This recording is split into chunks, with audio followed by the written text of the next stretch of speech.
Self-confidence drastically increases your quality of life. And it's something that a lot of people struggle with because they just don't have self-confidence. And there's reasons for it. And we're going to talk about it today. But you also have to remember that when you have self-confidence, it is always going to start from self. It really isn't going to start from other people at all. So we have to give you some tools and tips on how to get there, because at the end of the day, you don't need anybody else to get that confidence but yourself. Check it out. Hey, everybody, and welcome back to the Positivity Experience. It's your girl, Lori, and man, am I excited to be here with you today. It's funny because this is the second time that I'm recording this podcast because I have recorded it and videoed it, and it looked like I was underwater. So for whatever reason, the video was unclear, and so I had to redo it, and that's okay, because the one next week I've had to redo now 3 times, and that goes into self-confidence. There's a reason that I'm going to talk to you about self-confidence today and why it's so imperative that you actually have self-confidence. And so over on Patreon, there's going to be a really good worksheet. It's going to walk you through some actionable steps that you can take. So if you are on Patreon, you will get that. If you want to be on Patreon, you can be. Just go to patreon.com/the positivity experience, and you will find the 2 tiers there. So I'm really excited to talk to you about it. And it's funny, the reason that I brought up this whole re-recording of this video up is because for some people you might go, well, that's dumb. Like, why couldn't I have done that? Like, you know better. Like, why didn't you just test the video? You've been doing this a long time. You've been doing this over 2 years. You should know by now. See, that's not the dialogue I have in my head, but that's the dialogue a lot of people would have had in their head, or may have in their head with something else that they're doing. And that's why, being flexible, being able to pivot, being able to do those things are going to be really imperative for you, because so much of your perfectionism is preventing your self-confidence. But let's talk about why you need self-confidence in the first place. Well, decision-making. Decision-making is a huge one. All right. When you're self-confident, it is empowering you to make some decisions with certainty and trust in your own judgment. That's a big one. That's a big one that you lack in, is trust in your own judgment. And it's leading you to more satisfying outcomes. And it really helps your personal and professional life a lot. And so let's talk about it. So you may say, okay, well, in the past, I picked this guy or I picked this partner and I thought it was really good, but it wasn't. Okay, well, that doesn't necessarily mean that your decision making is necessarily wrong. It could be avoiding red flags. It could be lacking that self-esteem, and this person made you feel good for a couple months and you just thought, my goodness, this is the person. Well, that's no need for you to say you can't make good decisions.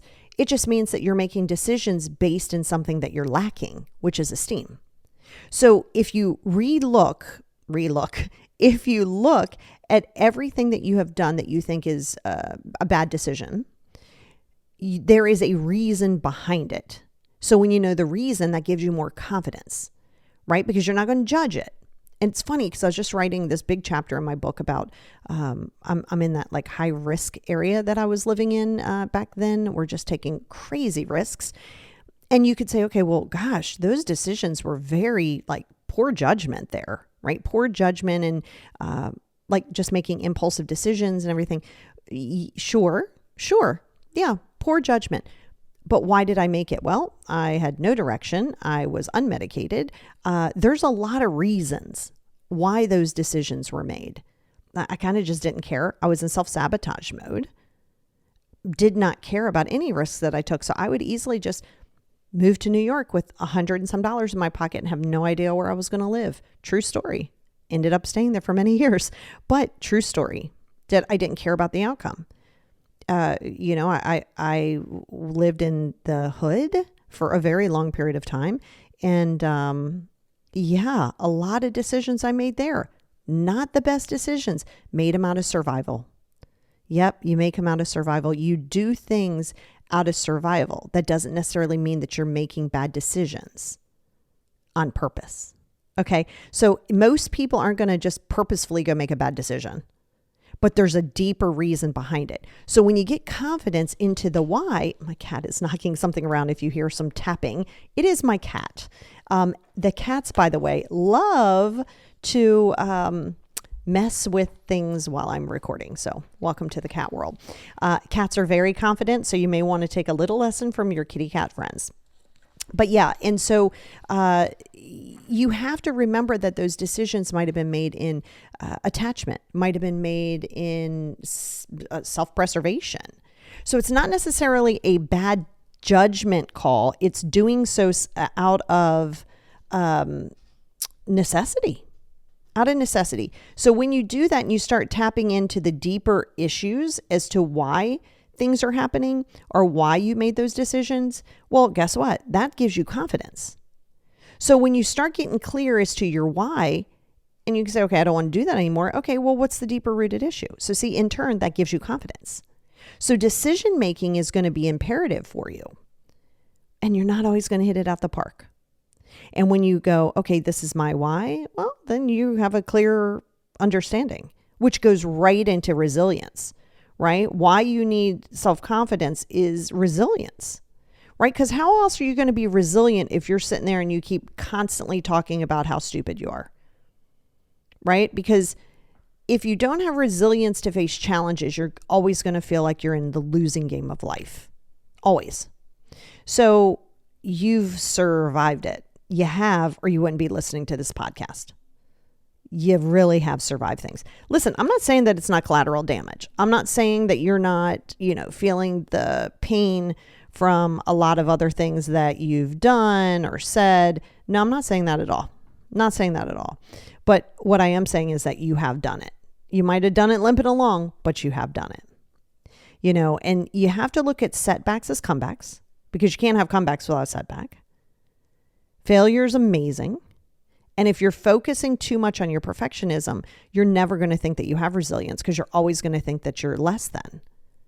And side note, there's a whole podcast on perfectionism. Please go back and listen to it if you're struggling with perfectionism. But it is so important for you because you forget often the things that you've overcome or the things that you're overcoming. You only focus on, why can't I get that done? Why am I not doing this? Why am I not doing that enough? And I'm so stupid. And it's that inner voice dialogue that is creating your resilience. And it's actually creating a lot more of lack of self-confidence. Now, when you're confident too, it is amazing for your relationships. Your relationships are really enhanced. And you're able to set boundaries as well, because self-confidence says, listen, these are my boundaries. If you don't like them, you don't like them. But that's confidence. That's full on confidence. Confidence is, all right, I'm going to have to be the villain in your story. All righty then, I'm the villain in your story. And it comes from so much work that you do, but the deeper rooted work is going to help your self-confidence. So you can't be in people-pleasing mode and self-confident at the same time. Those two things don't live on the same plane. So you have to address the people-pleasing in order to develop the self-confidence. Okay, if you have fears and phobias, well, you're going to have to address those fears and phobias, right? Because then you'll never be confident. Now, there's no scenario, side note, there's zero scenario where you get the confidence and then do the things that you're afraid to do. That's not how you get confidence. You're going to build confidence by facing your challenges. These triggers are triggering. Let's face them. Oh, I know you feel like you're going to die. Yo, look, you didn't die. Confidence. Okay. This is important. This is the big secret that everybody's like, well, how do you get it? Well, number one, you got to work on your deeper issues as to why you don't have self-confidence. And number two is you do the things that you're afraid of. You do them often. If you have two choices and one is scary, that's the one you take. Yes. You get confidence by going, oh, I really sucked at that. Well, let me get up and do it again. Showing up is only half of it. Showing up is great. Love that you show up. But everybody can show up for themselves when things are great. If I said to you, oh, you want to pick up tennis? Listen, the moment you pick up that racket, you're going to be great. You're going to be fantastic. Well, you're going to be more inclined to pick up that racket. But if you're going to pick up the racket and go, oh my God, I suck at this. Oh yeah, you're supposed to suck at it. Embrace the suck. that's where that perfectionism comes in again. All right. But again, there's zero ways that you can say, I want to have self-confidence. I want to have confidence to set these boundaries. No, set the boundaries, be uncomfortable, be okay with them not liking you, be okay with them being upset with you. That is going to come with execution of doing these things. But first and foremost, going back and addressing the why you have those fears in the first place. So there's two things that are going to help with your confidence. Not trying to get self-confidence right away and looking at the why beneath the why beneath the why. So then you can address it. By addressing that fear of losing people, by addressing the fear of being afraid to do blank, by addressing the deeper roots, you'll automatically start to build confidence and then executing it to where you're like, all right, well, you know what? Here goes the boundary. Mom doesn't like it. Oh, well. Spouse doesn't like it. Oh, well. Yes. And this is why it does improve relationships, because then you're not holding on to relationships that are no longer serving you. And you're not trying to please everybody in the relationships, in turn being able to vocalize and voice your needs and wants, and accepting confidence here, accepting that those people might not be able to give it to you. That doesn't mean they have to change for you. And confidence is knowing they don't have to change for you and you don't have to change for somebody else. They're not the only human on the planet. And just because they're related to you, and you call them family, just because they're related to you, does not mean that you have to hold them to a different standard. And when you get that self-confidence, it's going to get you there, right? Because when you have a positive self-image, you're not going to stay in a lot of relationships just because somebody kind of gaslights you. You'll see this a lot with narcissism, right? A narcissistic person, don't care what gender they are, a narcissistic person, the moment they know that that person has a level of self-confidence and self-esteem, they are going to be uninterested. Oh, they may try their hand. They may get a little cocky and say, I can break this one, till they can't. And then they're going to make it seem like it's their idea. Sorry, I don't really want to be with you. No, it's not that you don't want to be with me. You can't manipulate me. That's why narcissists in general will go towards people who are lacking self-confidence. I mean, it's proven. Because a confident person is going to be like, what the hell is wrong with you? Like, I'm sorry, that doesn't work here. And you'll call them out on it, which is why they would never want to go with you in the first place. And that's okay.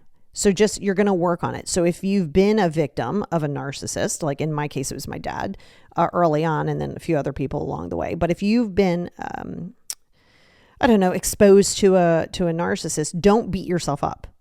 There's no need to be like, I suck at decision making. No.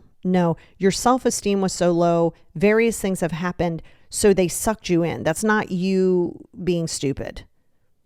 Okay, a lot of narcissists, not everyone, but a lot of narcissists are extremely charismatic. And so it's easy to get you sucked in. And then it's even easier when they start to distance you from people and they lie to people and they give them the best versions of themselves, which is a fake version of themselves. There's a whole topic coming up on narcissism. We'll talk about that later. But I do want to tell you that because I don't want you to think that there's something wrong with you and your decision making is bad. It just lets you know, right? If you've been a victim of a narcissist, now in a childhood, you kind of didn't have a choice, but in a relationship, just go, okay, not what's wrong with me, but where did I want to see what I wanted to see? Because you'll go back to the why and then you can address it. So no need to feel bad. You can actually look at it as a learning lesson, even though it might have been a very expensive learning lesson.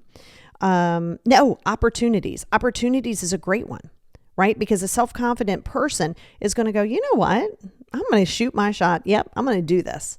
I'm definitely going to do this. If it works, it works. If it doesn't, it doesn't. So you don't want to miss out on an opportunity because it seems risky to leave a job that you're not sure how this other job may be, to leave a relationship that you're like, I'm checked out of this relationship. I don't even want to be in this relationship. Right? So if that has happened for you and you're like, well, I don't really want to be in this relationship, but I don't know what my life is going to look like without it, then you know that you're lacking in self-confidence. Is it because for the last 30 years or last 15 years, 5 minutes, you've been with somebody and, now you've kind of don't know how to do it without them or you're afraid to do it without them? You'll be all right. You will be all right. But you got to be confident in also knowing that it ain't going to be a smooth transition. Confidence isn't like, I'm going to hit this out the park. No, it's quite the opposite. Confidence is saying, well, I'll figure this out because I got to do what's right for me. But that does not mean it's going to be a straight shot to fixing your life. That means that it's going to take time and you're going to have setbacks. Setbacks are going to mean comebacks. Okay. Leadership and influence, right? Now this is big in business. Confidence is always going to be the key in leadership. Okay. When someone is confident, it's going to inspire trust, right? If I use this example a lot, do not mix confidence up in your head with being a bad thing. And I say this because a lot of us who were raised, especially more in the 70s, 80s, but I mean, even now, being raised in an area that says, oh my God, don't take it. Shh, I know that you accomplished that, but don't, let's not be let's not boast about it. Well, why not? If you made something, you made an accomplishment, celebrate the hell out of that. So if someone walks into your house and they are a plumber and they are coming to plumb your pipes and they walk in not real confident, you hire them and they come in and you're like, hey, these are my issues. And they go, oh, yeah, I think I can do this. I think, I've been told in the past I'm pretty good. And I think I'll definitely be able to get this done. You're going to be like, what the hell is wrong with you? Can you get it done or not? Now, if they walk in and they go, okay, what's your problems? You tell them and they're like, all right, well, I'm going to go get my tools and I'm going to start on this right now. Well, that's what you want. So don't look at self-confidence as this like egotistical thing. If you don't have and side note though, your self-confidence is going to make people think that you are egocentric. Let them. When people don't have self-confidence, they will judge your confidence. They will look at your confidence as arrogant. That is their viewpoint because A, they haven't learned to do that yet. And B, they may have been told that if somebody celebrates their success, that it's arrogant. You're not arrogant. See, arrogant is not having self-confidence. Arrogant is like the people that you may see, the ex-quarterback 25 years later at the bar. And they're like, do you remember back in high school when I was the star quarterback? That's arrogant out of insecurity. Because you're like, oh, we're still there. It's 30 years later. I could care less about you being like the star quarterback 30 years ago. That's arrogant. Confidence is like, I don't need those accolades to know that I'm good. I don't need to tell you I'm good. I'm going to carry myself how I know. See, arrogance is more based in insecurity. It's, oh, did you see my great big giant yacht? That's right. I bought this yacht. That's different than going, man, I'm really celebrating myself. I spent a lot of time and effort working. I'm going to get this yacht. Now, I don't have to announce it all over the world. That doesn't mean I'm not going to take pictures on it. It's my boat. I earned this boat. It's going to be a different viewpoint. So when somebody is confident, they're going to walk in the room. Their head is going to be held high. If people look at them, they look at them. If they don't like them, they don't like them. They're not trying to fix it. They're not trying to change it. They're walking in with confidence. And that's what you need in a leader. The issue that people run into at jobs or other things like that are sometimes they're confident, but they're not fully confident in themselves. So sometimes that's where you see the micromanaging. They can't trust. Their decisions are bad. Like if I hire you, let's say, now I work for myself, of course. I do this as a profession. I have clients all over the world. I do it all Zoom. But let's say I had a person, and at some point I'll probably have to bring people on board. And I'm going to hire somebody. If I hire you and I go, wow, I really trust this, I'm going to trust my own decision. Later on down the road, if you show me that, that maybe that was a bad decision or a bad pick, I'm just going to look and say, oh, okay, well, I can see where I fell for blank. Like, let's say now I, on the other hand, am pretty confident that if I hire somebody, they're going to do the job. because I can see through a lot of things. I've done this a long time.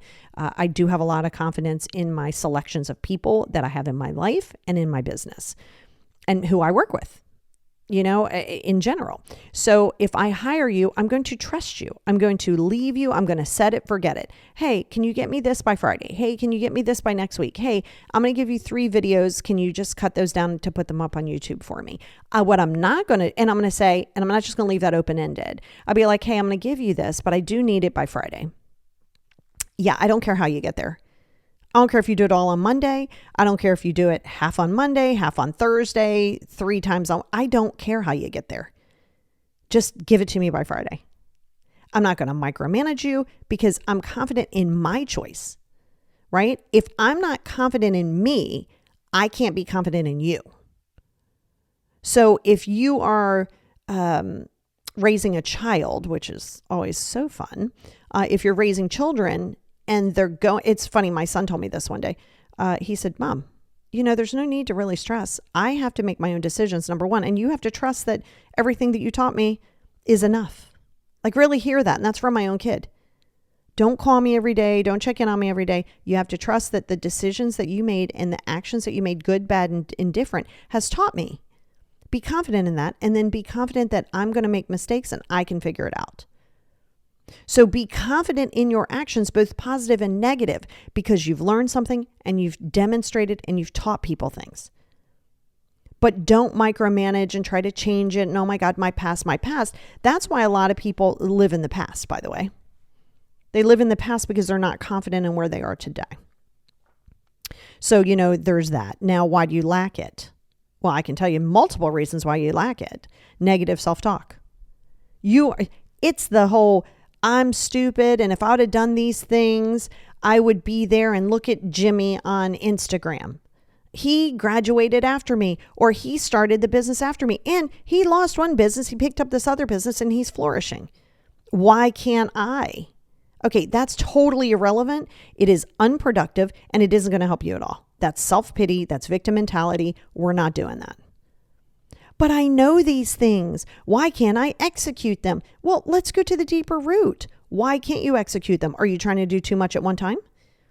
Are you in perfectionism mode? Are you trying to do it for somebody else? Do you see, all answers to all of those questions is going to help you understand as to where you're lacking that self-confidence. Comparison will kick you in the pants every single time. I have a whole podcast on that in the past too.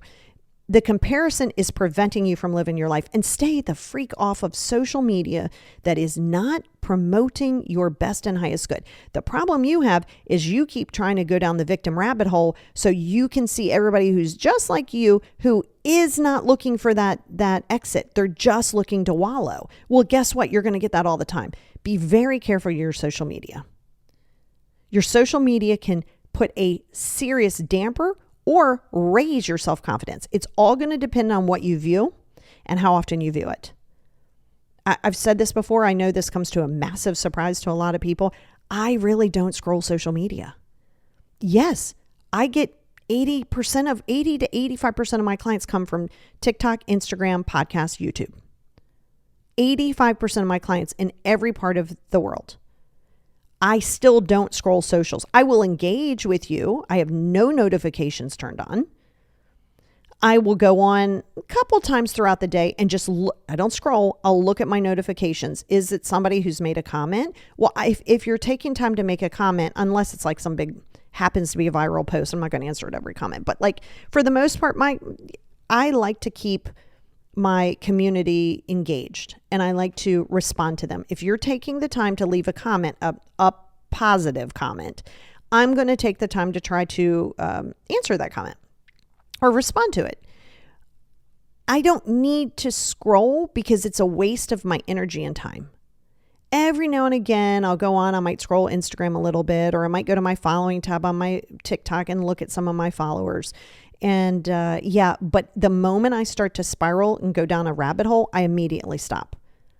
I literally don't scroll because you'll get caught up in like, oh man, for me as a creator, I'll be like, man, that content's really improving. I don't mean as resource fact finding. So if I go on socials and I'm doing sort of an audit as to what's working for people and what isn't, that's different because I'm doing it with an actual mission. But if I start doing it and I start going, well, they were doing it after me. Oh God, I'm not going to do that. So you need to take an audit right now and say, if I'm spending more than 15 minutes a day on social media scrolling, it's too much. That's right. If you're grabbing your phone in the morning, too much. Grabbing your phone at night, too much. 15 minutes a day tops of unnecessary scrolling. Now, if you are going to look at something specific, a recipe, look at a crochet how to do tutorial. That's fact finding. That's not scrolling. I'm talking about endless numbing scrolling. That is lacking self-confidence. If you're scrolling for more than 15 minutes a day of unnecessary scrolling and unintentional scrolling, lack of self-confidence. Because you're saying, I have to have this to feel like I fit into something. Why? You're lacking in self-confidence. So it's your negative talk and it's going to leave a negative connotation. Fear of failure is another huge one. This is where perfectionism comes into play. You lack self-confidence because of your fear of failure. Failure is a must. It must happen. If you keep resisting this failure, it is never going to serve you because you're never going to take risks. You're never going to, you're going to miss out on an enormous amount of opportunities. Now, we know that your past experience is a huge contributing factor. I did this in the past. It didn't work. I grew up this way. So we know that it comes from a deeper rooted issue. But if you keep living in your past experiences, you'll never have another relationship. You'll never make another decision. Oh, I invested. Believe you and me. Good God, I have made an enormous amount of and been experienced, and experienced so much negativity in the past. I've been negative in the past. I've made bad decisions. I've loaned money of thousands and thousands of dollars and never got that back. And yeah. So does that mean that I'm never going to help somebody out? No, but it does mean it's going to be a lot more planned. I need a plan. I need a guideline. I need to know that this is going to happen. I've made bad decisions with people that I've dated, friends in my life. That doesn't mean I'm never want to have friends again. That doesn't mean I never want to have a relationship again. You got to stop making it all or nothing. Again, uncharted territory. Embracing that unknown is going to create a high level of confidence. So what if you make a bad decision? All right, get up. What'd you learn from it? Let's go again. We know that social conditioning can be a big part of it. The moment that you have confidence and somebody can't control that narrative, they're going to try really hard to break that confidence. That's entirely what a narcissist is trying to do to you in the first place. Lower your self-esteem and lower your confidence. And if there's a crack in that foundation, they will weasel their way in like they're a termite, and they'll eat away from the inside out, and you can't even see it on the external. That's what termites do. It's not like you're looking at a house and going, oh my God, look at all the termites on the side of that house. No, they're going to break down the foundation on the inside. They're not going to let you know what they're doing. So think of a narcissist as a termite, right? Like they're just working from the inside out. Sometimes when you have had lack of support growing up, it's hard to be confident, right? Because your frontal lobe doesn't develop for men. I mean, I haven't really seen develop till like 22 to 24. Women a little less, 21 to 23. That's how your brain develops, right? So in those pivotal times in your life, if you don't have support and you don't have people to guide you on how to make these decisions, well, it's going to break down confidence. So we understand you're not bad for not having the self-confidence. We just need to know where it comes from and how to address it. How do you build that? Well, you're going to have the positive affirmations for yourself, and it's all about your mindset. No human being on this planet has power over your mindset. Not a narcissist, not a past abuse situation, not a liar. None of them hold power to your mindset but you. It is a mindset. It is a view. How do you want to live? And let's live that way. Let's start to live that way, because you're not going to necessarily believe it and be on board in the beginning. A mindset is the most powerful tool you have. So if you say, okay, I want to execute it, and you don't look and go, well, I was really stupid. Now I want to be smarter. Like that's not a mindset. A mindset is, oh, I failed at that. That's okay. Well, what did I learn from it? What am I not going to do again? And what can I change in the future? Mindset shift. Mindset. Oh my God, I pick guys so stupidly, or I pick partners so badly. I have a horrible picker. Negative. Positive. All right. Well, let's see. What can I see as a theme within the last 3 relationships that I had? I realized I'm the common denominator. Was I looking past red flags? Was I looking, am I feeling attached? Well, what are the areas I can work on? You know what? I'm going to learn from it. I'm going to keep it moving. That's so much more productive. Beating yourself up, telling yourself you're stupid, it's never going to work. Your perfectionism also needs those micro goals. I don't care what your big plans are. I love that you have them. You got to have a goal. Stop rushing the process. I've said this before, and I say this with my clients all the time. No, you're not going to have one session that's just going to talk about boundaries, and then immediately the next session, we're going to talk about self-confidence, and then the next, no. Because you can't keep having knowledge. I've said this to you guys before. I don't care how many podcasts, books, all these therapy. I don't care what you've gone through. Stop rushing the process. No, it may not look how you want it to. If it looked how you wanted to, you wouldn't be doing it in the first place. It's not fast. Forward, backwards, forward, backwards. That's how it goes, and that's how it has to go. So if you rush it and you bite off more than you can chew, it's going to feel overwhelming. It has to be micro goals, and sometimes you have to micro goal the micro goal. Instead of cleaning out the whole kitchen, you clean out one drawer, call it a day. If you're not willing to do that, you know that you're in perfectionism. If you can't start a project and then stop at a certain time that you've said that you're going to stop, and you need to just go, that's perfectionism. So, perfectionism is a huge hamperer. That's my new word. It hampers any type of self-confidence, because you're going to sit there and think, if I don't do this, then it's going to be a problem. Learning new skills. Okay. Yes, you can teach an old dog new tricks. I've heard somebody say, you can't teach an old dog new tricks. That's not true at all. You can. And just like you can learn a new skill at 20, 30, 70, and 90. Learn a new skill. I picked up crochet during the pandemic, and I picked up pickleball last year, middle to the end of last year. I'm getting better at it. Every day isn't good. Sometimes I suck just like I did day one, and sometimes I mesmerize myself and go, oh my God, I look like a professional. But my confidence says keep doing it.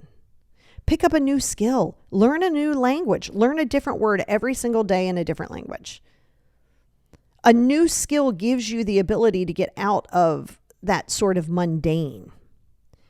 Proof on multiple levels, not just from human development, but from medical doctors, from research, consistent exercise. Physical activity has been proven over and over again to increase self-confidence. Well, it does a million things, but it's increasing self-confidence.